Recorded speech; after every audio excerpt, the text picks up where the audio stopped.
Hello, thanks for joining me. I'm going to spend some time today talking about the right hand and my specific right hand technique. And for the left hand, we're going to work on some fingerboard harmony, and then we'll spend some time on playing fretless bass. Before we get started, here's some notes we can tune up to. Here's a G, a D,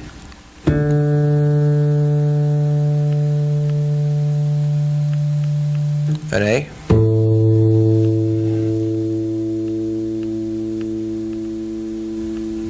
an E,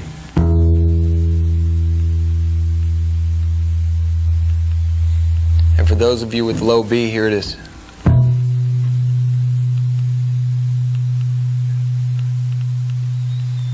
Okay, let's get started.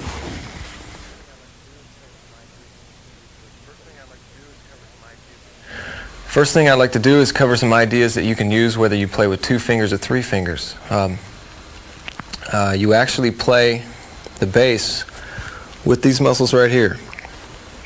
Okay, they've been strong enough to play the bass since you were about 3 years old.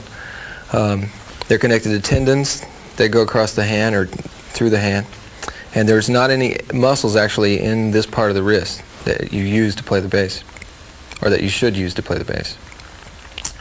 So if you borrow some tips from classical piano technique and support the upper arm with these muscles here, keep these muscles relaxed, and keep your arm and wrist straight, you can transfer this energy directly to your fingers and use it more effectively. One thing you can do to see how the right hand works is to take the middle fingers and lock them, and with your wrist straight, pull kind of hard. All right, and you'll find that you've got plenty of strength there. A misconception about playing the bass is that people have to develop a lot of strength and stamina, and you've actually had these muscles develop since you're very young. If you do this pulling, you'll find that you feel pretty strong. You can put a lot of tension there. If you bend the wrist, which is what a lot of bass players do, about this angle, and try to do the same thing, you'll find that it becomes painful real quick. There's a small opening here that all these tendons are attached and go through, that if you keep it straight, you're able to play a lot more efficiently. A problem, since the bass is about 30 or 40 years old, is that acoustic technique has been passed on to electric, and it's caused a lot of people a lot of problems. When you're playing acoustic, the bass is vertical like this. You can just drop your fingers down, and they naturally hit the strings, and you can play and walk and everything. It's no problem. When you try to apply acoustic bass technique to electric, when you pick it up, you can see the bend that goes into maintaining that posture with the right hand. And that's where a lot of these problems that we just found out about this finger pulling exercise or demonstration comes from. It develops a lot of tension here, and you actually lose strength, especially if you do like a lot of bass players and lock your thumb on a pickup, all right, and pivot, which really forces your wrist to bend a lot. So what you can do, like I said, was borrow from classical piano technique. Keep your wrist straight. You end up playing the piano about like this. So you support your arm with these upper muscles. You can get a direct transfer of energy from these muscles to through the tendons to your fingers, and it becomes more efficient. The first way to try to use this posture is to relax your hand completely in front of the bass, as if you'd never played it before. Try to keep your wrist straight, and that's how it would fall naturally. And then drag it back across the bass until the fingers touch. You can see that if you'd never played bass before, that's the most natural hand position you can achieve, right? Because if it's relaxed like this, all right, and you bring it back, there's no extra movements required to reach the strings. If you want to work on this posture, a good thing to do for the first couple of weeks is keep your arm and keep some distance between the bass and your arm. A lot of people have a tendency to drop their elbow down, which automatically gives you the wrist bend and the problems that we saw before. So for the first couple of weeks, keep your arm off the bass. That'll give you a nice straight line here and get more efficient use out of these fingers. One of the problems that occurs when you try to develop this technique and practice while you're sitting down, and the bass is on your leg, it forces it off to the right. All right, to reach where you normally play on the bass, tendency is to drop the elbow and bend the wrist, and we see the problems crop up again with the tension here. A way to alleviate that is to use a classical guitar technique, all right, where the bass is centered like this. If you relax your hand, just put it up there, you've got your posture back, straight line, and everything. One of the things that people notice right off the bat about my right hand technique is the amount of intensity or lack of intensity that I use in my right hand. Over the years, I've tried to teach my hand the minimum amount of effort it takes to play a note. The benefits of playing softer in the right hand is that it allows you to turn your amplifier up louder, and in a band context gives you a lot more headroom to play accents, or if a band gets louder you can go with it, and it also gives you a better sound when you play softer. Another benefit of playing lighter with the right hand is the kind of tone that you can achieve. When you strike a string hard, you get a nice big fat attack, but when the pitch settles into its regular vibration, it doesn't match the attack at all, so you hear lots of attack and not much presence afterwards. If you turn the amplifier up and play softer with your right hand, you perceive a nice big attack, and when the string settles into its pitch, it's moving about as much air as the attack does, so the overall perception is that you're moving a lot more air and the tone is fatter.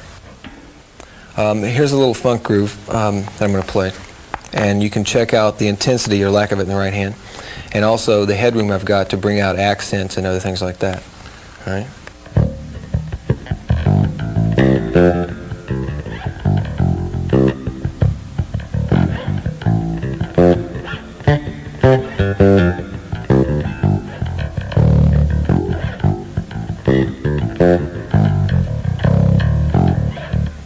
So in a band situation, those accents, the dead notes, the things that you're allowed to play louder because your main volume on your right hand, or intensity, is lower, so you can bring the accents up, is perceived as moving a lot more air. And so when you're playing with drummers, they get the impression that they're playing more because there's these dead notes and things that are coming out, and the overall feel of yourself placing yourself in the band is greatly enhanced.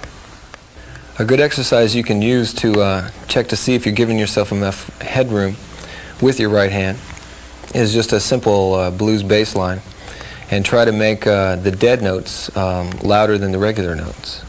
All right, I'm going to use the dead notes from the same string and note that I started with. All right.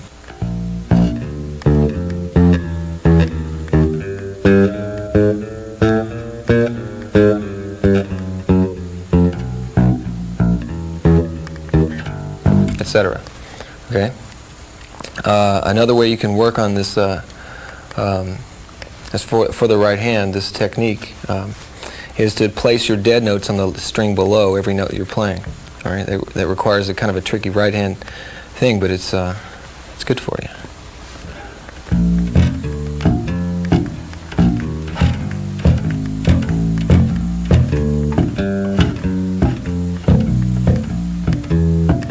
And that was with all the dead notes from the string below. All right, the first example had all the dead notes from the note in the string you're on. And this third one, you use the dead notes from upper strings.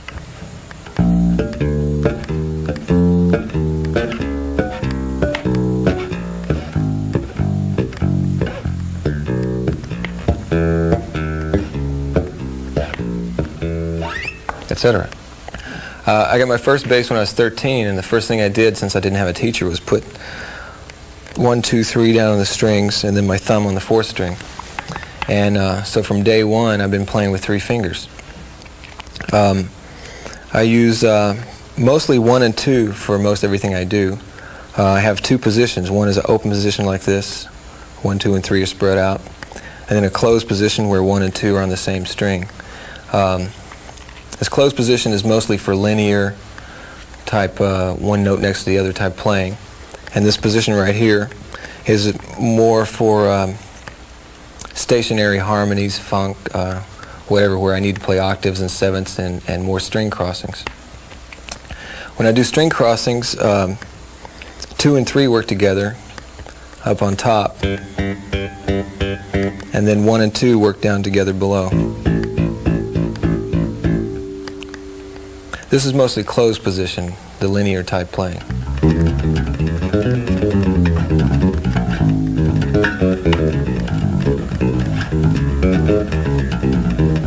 All right, 1 and 2 do most of the work. And this is the open position for like a stationary harmony funk type deal.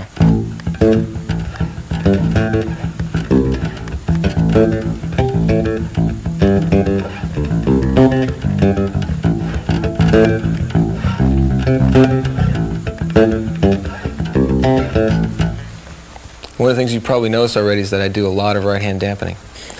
Early on, when I was playing, I noticed these problems with left hand dampening that crop up. When you dampen with the left hand, that's a real slow version of it. You get that buzz at the end of every note. If you dampen quickly, sometimes you can get rid of it. That's not too bad. But I worked real hard on assigning the dampening to the right hand to try to alleviate those problems. One thing I found is that if you use rest strokes along with right hand dampening, 4 things that are good happen. The first thing, obviously, is that you don't get that fret buzz with the note. All right. All right. The second thing is that if you dampen with the right hand, your left hand is freer to execute more. All right. Along with the right hand dampening, if you use rest stroke, which is following through into the next string, all right, you end up with a finger on a string ready to go, ready to play. All right, and the fourth thing is the difference in sound when you use a rest stroke or not. This is a note played following through up into the air, and I'm playing pretty hard. All right, and now I'm not going to play nearly as hard, but I'm going to use a rest stroke and land my finger on the next string below. And you can hear that extra little thump of the finger landing on a lower string that adds to the attack. A good exercise you can use to start working on this right hand dampening technique involves no left hand. You set up 1, 2, 3 on the A, D, and G string in this open position and just alternate 2 Gs and 2 As. And you play a G, dampen with the second finger. All right. Now it's ready to play because it just got through dampening. Play again, dampen with the third finger. You're back in open position. All right. Play an A, dampen with the second finger. All right. It's ready to play. Play, dampen with the first finger and reset. Okay. All right. What you want to do is make this exercise sound something like this. You want to go really slow.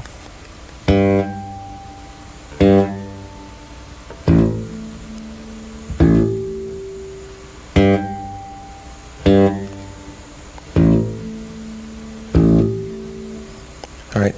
The reason to work this exercise that slow is that you want to teach your right hand to relax in between notes. All right. So the longer between notes, as long as you're dampening and have kind of a feel for where the strings are, the more you can condition your hand to relax while it's playing. One thing I found about this exercise, and when you're trying to teach your right hand these real fine controlled movements, is to not go for cranking up the metronome right away and go for speed. Since you're dampening, you're already prepared for the next note. So the thing to do is just to work on dynamics. All right. If you train your hand to do something that's more difficult than it's going to be naturally asked to do, then when you go to play regularly, your mind will think that it's easy. All right. So you give it a harder challenge than it's normally going to get. So dynamics will achieve that. I try to make it sound like this: alternate loud and soft at first.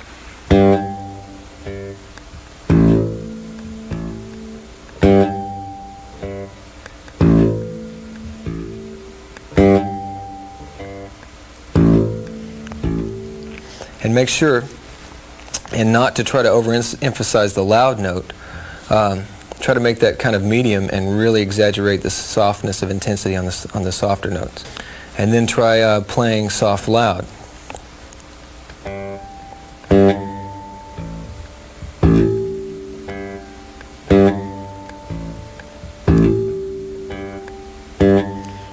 Okay.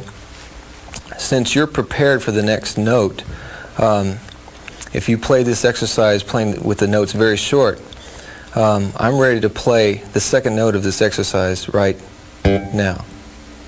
All right? Once again, now. Okay? So if I just want to play faster, all I've got to do is cut down the amount of time my hand is sitting there waiting to play. So if you give us this challenge of accents and play with short notes, after working maybe 10 or 15, well, maybe not that long, maybe 10 minutes on this exercise, and then you just test yourself by trying to play it fast, you'll find that you'll have gotten to a point faster than if you just gradually tried to crank up the metronome.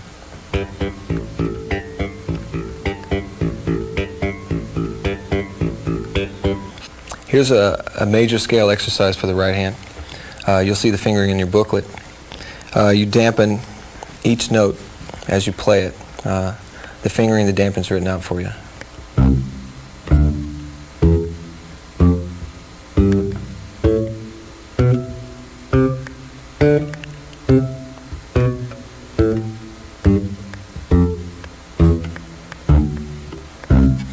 I added the D to the scale so that eventually, once you get it into up to tempo, you can play it in 4/4. All right.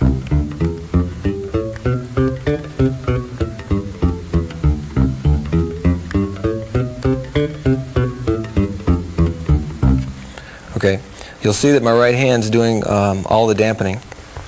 That means that you're preparing for the next note, and you can see in the fingering chart that by dampening and doing this placement that you are preparing yourself for the notes. One thing to notice about the exercise is that the first three notes, the fingering, all right, is outlined or highlighted so that for the next three notes you use the exact same fingering. So if you practice the first three notes, play with 1, dampen with 2, play with 2, dampen with the thumb. The third finger is already there, ready to go. You play with the third note, dampen with the first finger, and then reset everything, all right, before you begin to play the next note. You're set up for the next 6 notes or something like that. That fingering imitates itself going ascending. Descending, I exclusively just use 1 and 2, and the third finger trails in behind and dampens. All right, so in this closed position, the third finger is always on an upper string, ready to play the first note to allow me to shift into the next higher notes. You notice at the end of the scale, you end up crossed up starting with 2. But all you have to do is just interchange those for the first 2 notes and you're back on track.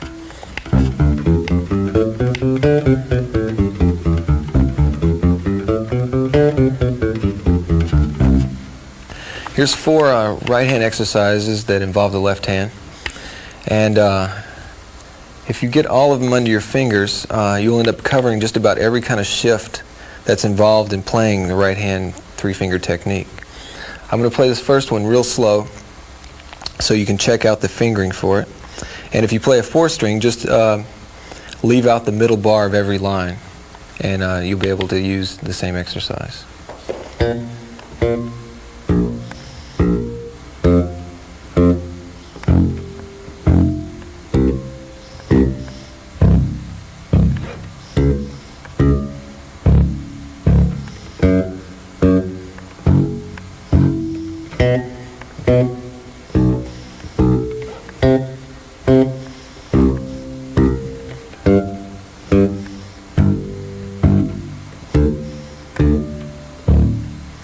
And the fingering just repeats itself ascending.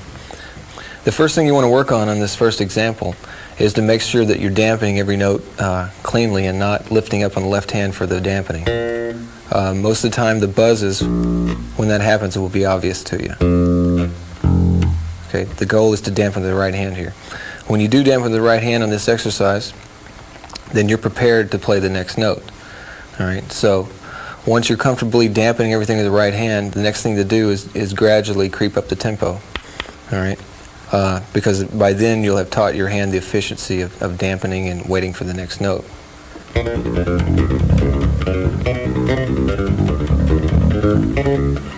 All right, and you can work this exercise all the way up to the neck, to the top of the neck and down again.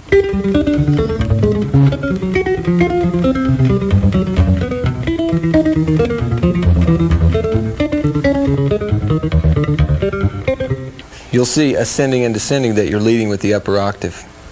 Exercise number 2 basically does the same thing, but you start out with the lower octave.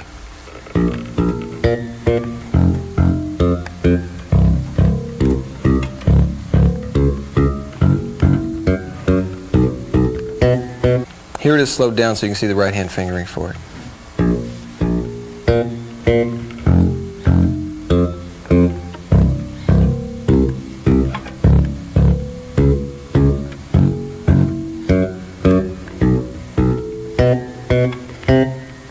Number 3 is a combination of 1 and 2 that allows you to ascend differently. Your half-step shift is on the outer strings.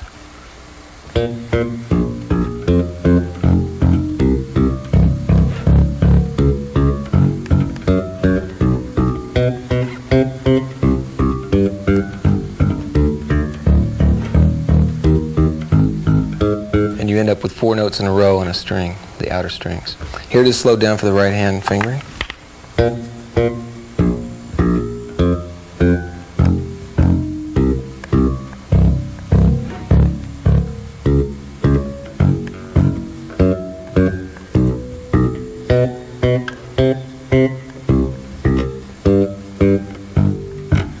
And you just work your way up the neck. Number 4 is also a combination of 1 and 2, except you start on the inner string with the lower octave first, and your shifts are, if you have a 5 string, your shifts ascending are all on the A string.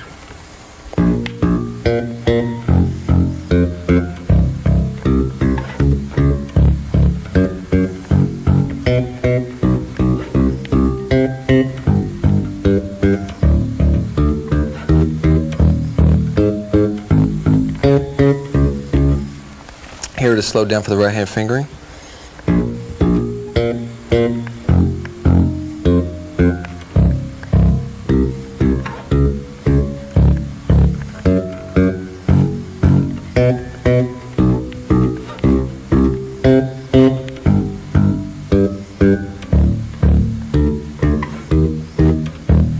And on up the neck. Once you've got these first few right hand exercises under your hands, the next thing to do is to take things that you normally play, and like bass lines and other grooves that you've learned, and make a focused effort to teach your right hand to apply some of these dampening, playing softer, and finger preparation techniques from these exercises. One thing I've found that a lot of students and bass players that I've seen tend to teach their right hand through their left hand. Whatever you learn over here, the right hand is kind of left up to its own devices to develop. So when you're working on this, make a conscious effort to glue your eyes to your right hand so that you can be in control of every little movement that goes on down there. Here's an example of what I do with the right hand. I'm going to play a funk groove, and not in any particular key, and I'll combine some of the fingerings that are involved in the 4 right hand exercises with the octaves and some of the linear stuff that comes from the scale exercise.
Now we're going to take a break here and play a tune of mine called Renegade.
This is an approach I've developed for learning the neck and harmony on the bass.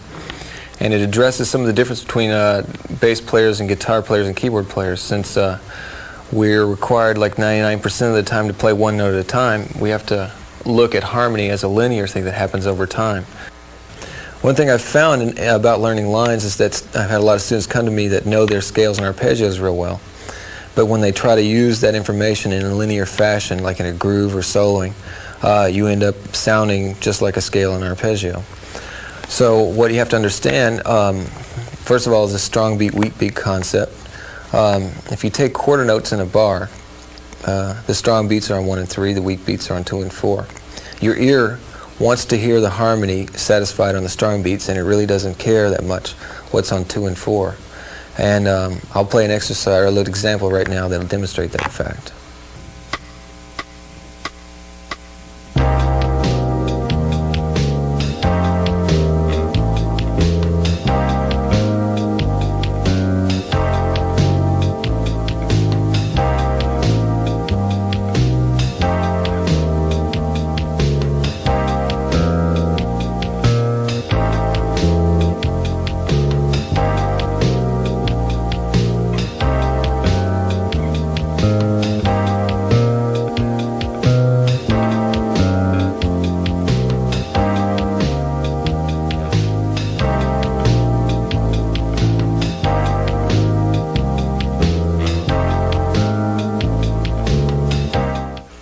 In order to organize the notes on the neck into a line that we like, first of all, you have to learn where they are on the neck. Chords are built in thirds, and if you look in your booklet, you'll see some diagrams of 4 seventh chords. I think there's 4 different quality of diatonic seventh chords, and you'll see them over the whole fingerboard. And what you can see there is that it really doesn't matter where you go in the neck for any particular chord. You're never going to be more than a whole step away from a chord tone. And where that becomes valuable for us is that if you're playing a line and you want to satisfy the strong beats with chord tones in 1 and 3, you're never going to be a whole step away from going and getting that sound. Since you're never more than a whole step away from a chord tone, it's possible to create lines on the bass that only use half steps or whole steps and still get you chord tones on the strong beats. What this also accomplishes is it keeps you from jumping around, which is a common problem with most people's bass lines. And it also keeps your lines from sounding strictly like scales. All right? So you end up not sounding like scales, you don't sound like arpeggios, but you end up with a line that satisfies the harmony to your ear. I'm going to play a walking bass line over C minor 7 to F7, 1 bar piece. And I'll be using this half step, whole step approach, and I'll be putting chord tones on the strong beats 1 and 3.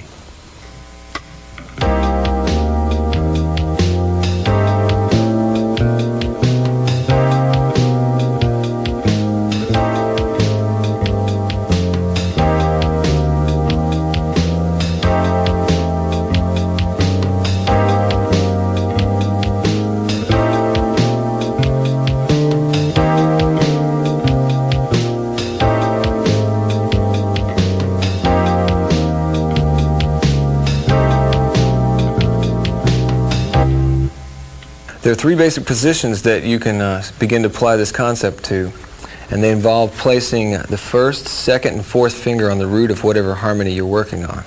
All right. If we take some basic harmony information like the C major scale, all right, we can start by placing the 1st finger on it. Take the C on the E string. 2nd finger on it. 4th finger on it. Okay. From those 3 basic positions, it really doesn't matter where you go in the neck, you're going to borrow from at least 2 of those. Take this C major right here, starting with the 2nd finger. If I end up here, obviously that's symmetric, it duplicates itself.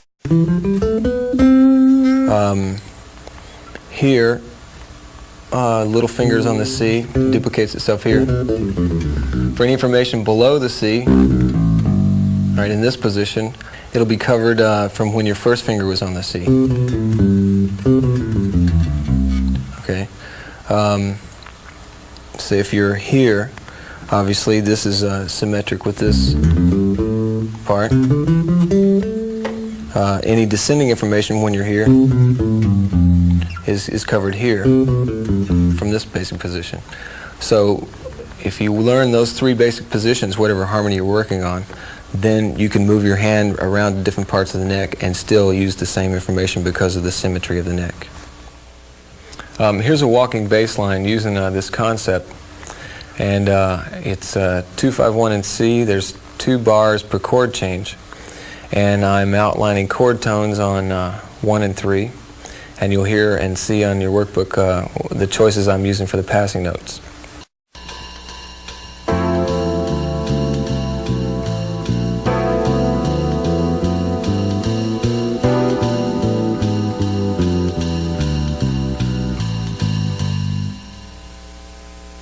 Here's the same bass line, and we're going to use the 8 notes that we chose for the bass line as 8th notes as a solo, and I'm going to put it up an octave and play it faster.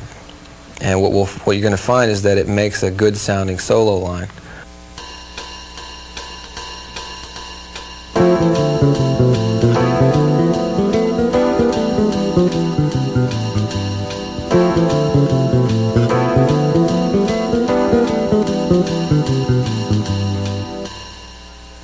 One thing to remember about this concept is that it's a method to learn the neck and learn how to play harmony.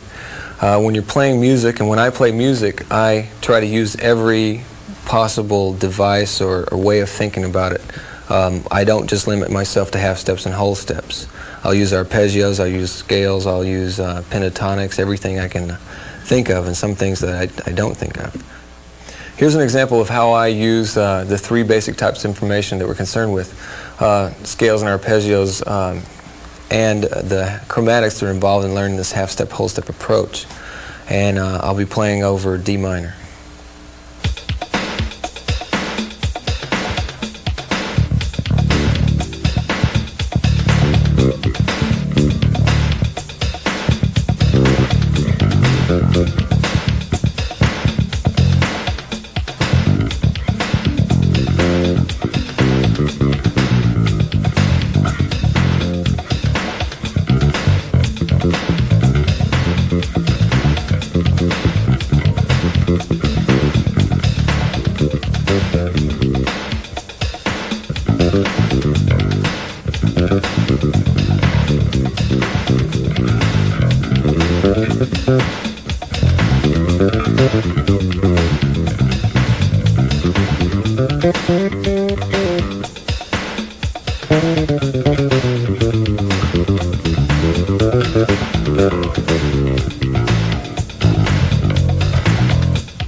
When you're using these 3 basic hand positions that are determined by putting 1, 2, or 4 on the root of the first chord of whatever harmony you're working on, remember that this process is focused on teaching your hands what's underneath them.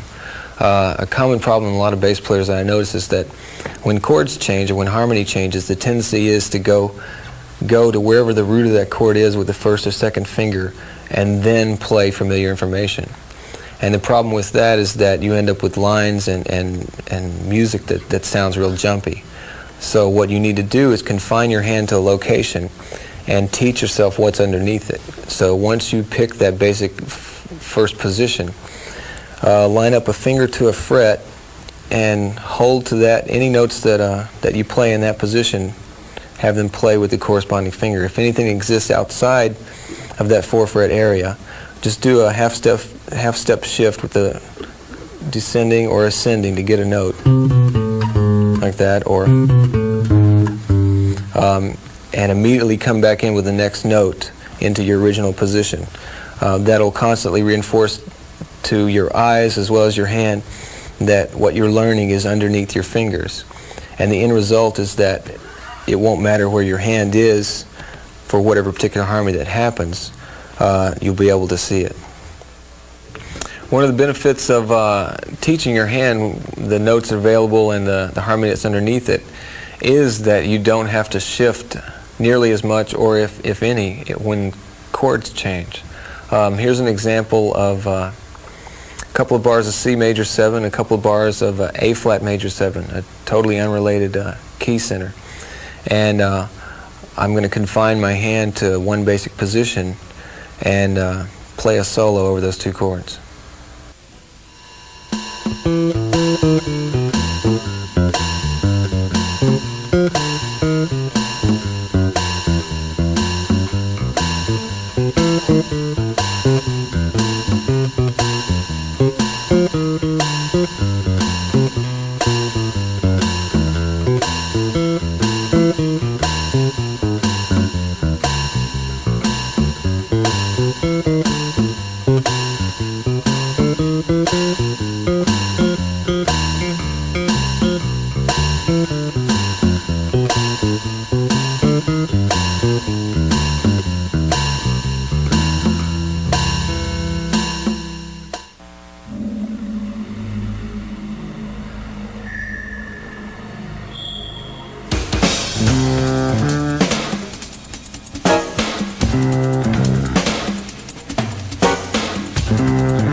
This is the fretless that I play almost all the time.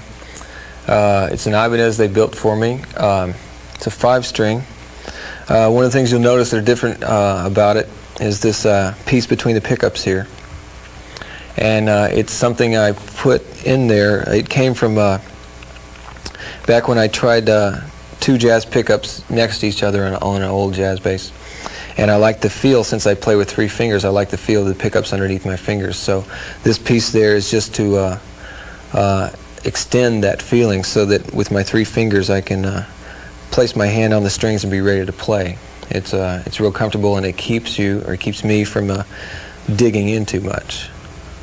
It helps with the light touch that I've tried to develop. The most obvious problem that playing fretless presents is how to play in tune. And one of the techniques I developed and try to tell people to develop is hand-eye coordination. And the first thing you can do to develop that is obviously to have lines. I can play, now that I've been playing fretless about 10 or 11 years, I have the ability to play with my eyes closed. But in order to initially develop this hand-eye coordination with the frets and where to put your fingers, I think you should start out with lines. The first thing to work on when you're trying to play in tune is always give yourself a pitch to judge yourself by. If it's an open string on the bass itself or some kind of pre-recorded example, so that you always have that pitch to judge your notes by. A good exercise to do is to record on a fretted or a piano or something like that, record a major scale. And then on fretless, start out like a 5th above and play major scale, or start out a 3rd above and play that same major scale. And try to play it very slow and try to keep each note in tune. Another thing you can work on is that you can teach if you can teach your first finger to locate itself in the right place, all the time as far as shifting, then the other 3 fingers can learn eventually to space themselves correctly. One specific technique as far as how to tune up notes is the ability to rotate and pivot on each finger. It's kind of tricky to develop, but it allows you to... You can see how I did it right there. I kind of rotated the note into being in tune. All right, I'll do it with the third finger.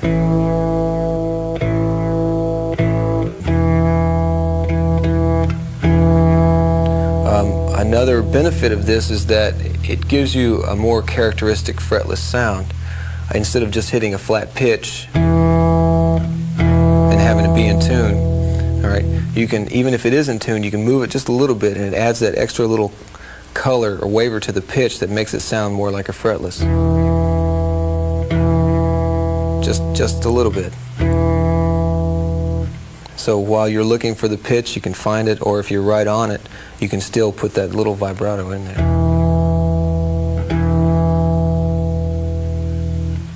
Another reason I have lines on my bass is that you can't really consistently locate your finger in the same place for every fret. Say for instance my G string, I always have to play a little bit sharper to play in tune down on the second fret than if I'm up on some real high frets. There I have to move further back away from the fret, or use the fret line. So it's not exactly in the same position as it is to play this in tune. And so those little discrepancies you have to learn by visually watching where it takes to play a note in tune. Another benefit of controlling this pivot on your fingers is that it'll give you more command over your vibrato. One of the trickiest things to do is not to sound nervous with your vibrato. It's easy once you establish that you can do this pivot to sound real shaky. What you have to do is listen to singers and check out how they're in control of it. What you want to do is get a nice... It doesn't take very much movement at all.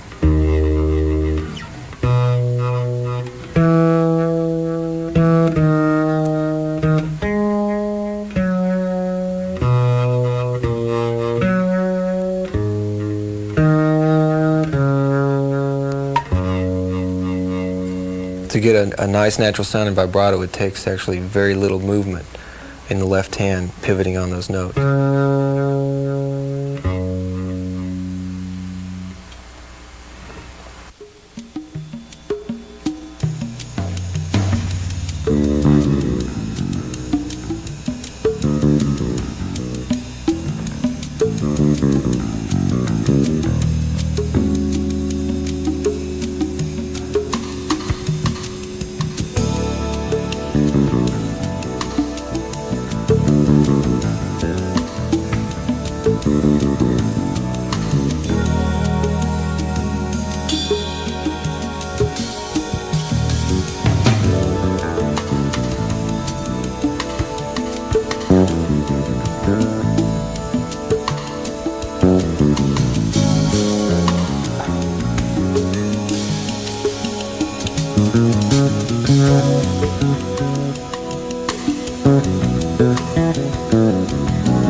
I hope you got something out of what we covered today. In closing, I'd like to thank Kirk Covington for joining me on these tunes, and I'll see you next time.